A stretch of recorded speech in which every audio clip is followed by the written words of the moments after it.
Hello guys, welcome back to our new video. So on this video we are gonna look how we can view the completed approve on Bharatpe app. For that, just open the Bharatpe app. So after opening the app, here we just need to go to the profile option on the top left corner. Just tap on the top left corner, and in here we just need to go to the Bharatpe UPI settings option.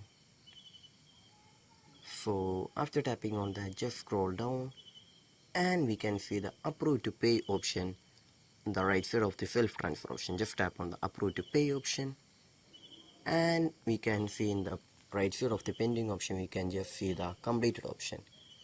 So this is where we can view the completed approve to pay option on Bharatpe app. If you want to refresh, we can see the in the right side. So if we want to refresh, we can just see the refresh option on the top right corner. So after that we can just see our window has been refreshed. So this is how we're gonna view the completed approve on Bharatpe app. So I hope this video was useful for you. So just do like, share, subscribe to our channel. Thank you and have a nice day.